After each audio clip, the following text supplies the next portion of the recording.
এক বছর আগে চট্টগ্রাম পলিটেকনিকে, বুটেক্সে, সোহরাওয়ার্দী কলেজে, তিতুমির কলেজে, তেজগাঁও কলেজে এবং কুয়েটে আমাদের শিক্ষার্থীদেরকে বছরব্যাপী তারা সন্ত্রাসীদের মতো করে হামলা চালিয়ে আহত করেছিল।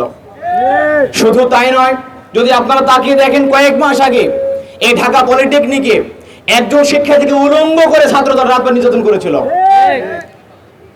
কয়েকদিন আগে 10 ডিসেম্বরে তেজগাঁও কলেজে সাকিবুল হাসান রানাকে রুম থেকে টেনে বের করে এনে মারতে মারতে তাকে হত্যা করে।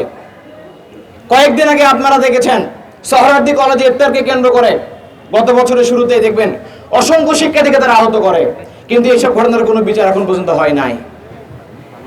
স্পষ্ট ভিডিও রয়েছে গতকাল ঘটনার পলিটেকনিক কলেজের, কারা মেরেছে, কখন মেরেছে, কিভাবে মেরেছে, কারা আক্রমণ করেছে, এতগুলো ভিডিও প্রমাণ থাকা সত্ত্বেও ছাত্রদল সভাপতি রাকিবুল ইসলাম রাকিব তিনি তার আগের মতো করে দায় চাপানো খেলাদানি খেলে যাচ্ছেন।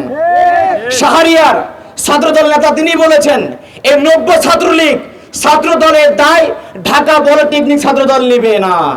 তারপরেও রাকিব ইচ্ছা করে তিনি পরিকল্পিতভাবে শাক দিয়ে মাছ ঢাকার চেষ্টা করছেন।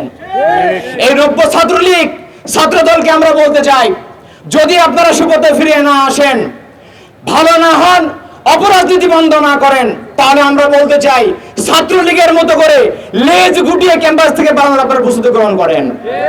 সাধারণ শিক্ষার্থীরা এই সমস্ত বাটপার মিথ্যুক সন্ত্রাসীদেরকে আর ঢাকা পলিটেকনিক এক মুহূর্ত গ্রহণ করবে না।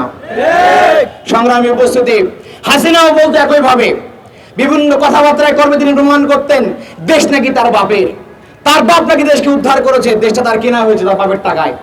একইভাবে ছাত্রদল বলা শুরু করেছে 12 তারিখের নির্বাচনের পরে শিবির নাকি হলে থাকতে পারবে না। এই হল কি আপনাদের বাপের ছাত্রদল?